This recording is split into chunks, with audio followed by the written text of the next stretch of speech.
ಅವರೇ ಡ್ರೈವ್ ಮಾಡ್ತಾ ಇದ್ದಾರೆ. ಹುಡುಗ ಮಾಡ್ತಾನೆ, ಬೆಳಗ್ಗೆಯಿಂದ ಫುಲ್ ಲೇಟ್ ಆಗಿಬಿಡ್ತು ಅಲ್ವಾ? ಇರ್ಲಿ ಪಾಪ ಚೆನ್ನಾಗಿದೆ ಸರ್. ಇಲ್ಲ ಇಲ್ಲ ದೇವರೊಳಗೆ ಮಾಡಲಿ. ಸರಿನಾ? ನಿಮಗೆ ಇದು ಅಂದ್ರೆ ಅದಕ್ಕೆ ಅವ್ರಿಗೂ ಹೇಳಕ್ ಬರಲ್ಲ, ಟೈಮ್ ಕೇಳ್ಕೊಂಡೆ, ಅವ್ರಿಗೂ ಹೇಳಕ್ ಬರಲ್ಲ. ಇರ್ಲಿ ಈ ಒಂದು ಪರಿಸ್ಥಿತಿ ನಮ್ದು ಅಲ್ವಾ? ಏನು ಮಾಡೋಕ್ಕಾಗಲ್ಲ. ಏನು ಮಾಡೋಕ್ಕಾಗಲ್ಲ. ಏನ್ ಮಾಡ್ತಿದ್ರೆ ನೀವು? ನಾನು ಕ್ಲರ್ಕು. ಇಲ್ಲಿ ಹಾಸನದಲ್ಲ? ಹಾಸನದಲ್ಲ. ಏನ್ ನಿಮ್ಮ ಹೆಸರು? ಸುಬ್ರಹ್ಮಣ್ಯ ಅಂತ. ಸುಬ್ರಹ್ಮಣ್ಯ ಅವರು. ಓಕೆ, ನೀವು ಹಾಸನದಲ್ಲಿ ಮನೆ ಇರೋದು ಈಗ? ಹಾಸನದಲ್ಲಿ ಮನೆ. ಇದು ನಿಮ್ಮ ತೋಟ ಎಷ್ಟು ಎಕರೆ? ಇದು 1 ಎಕರೆ. 1 ಎಕರೆನಾ? ಓಕೆ, ಬನ್ನಿ ಹೋಗೋಣ, ದೇವರೊಳಗೆ ಮಾಡ್ಲಿ. ಯಾವ್ದು ಫಾರ್ಮರ್ಸು? ಅದು ಒಂದು ರೆಸಾರ್ಟ್ ಮಾಡಿದ್ದಾರೆ ಯಾರೋ ಪ್ರೈವೇಟ್ ಡಾಕ್ಟ್ರು. ಮುಂದಕ್ಕೆ ಇನ್ನೊಂದಿದೆ ಫಾರ್ಮರ್ಸ್ ಅಡ್ವೆಂಚರ್ ಮಾಡಿದ್ರಲ್ವ? ಹಾಂ ಸರ್. ಇದು ಹುಡುಗರಿಗೆ ಎಲ್ಲ ಬಂದು ಕೆಲಸ ಮಾಡೋಕ್ಕೆ ಆಟಕ್ಕೆ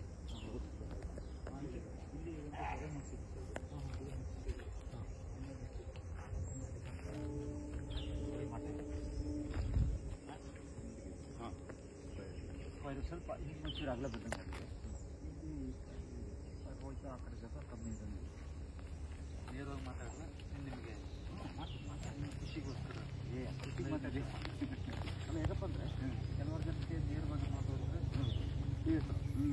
ನೋವಲ್ವಾ?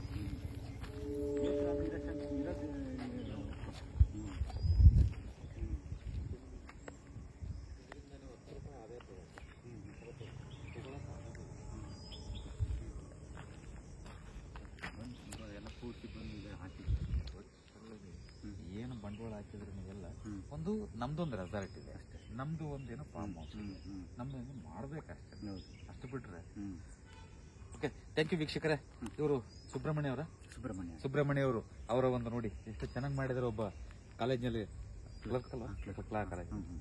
ಕ್ಲರ್ಕು. ತುಂಬಾ ಸಂತೋಷ ಆಗತ್ತಲ್ವಾ? ತೋರಿಸಿದ್ದಾರೆ. ಓಕೆ, ಮುಂದಿನ ವಿಚಾರಗಳನ್ನ ನಾವು ಅವ್ರ ಹತ್ರ ಪರ್ಸನಲ್ ಮಾತಾಡ್ಬೇಕು, ಎಲ್ಲ ಹತ್ರ ಮಾತಾಡೋಗಿಲ್ಲ. Okay, thank you. ಮುಂದೆ ಹಾಸನದಲ್ಲಿ ಅವ್ರ ಮನೆ ನೋಡಬೇಕು. ಸೊ ಹಾಗಾಗಿ ತೋರಿಸಪ್ಪ, ತೋರಿಸ್ಬೋದು.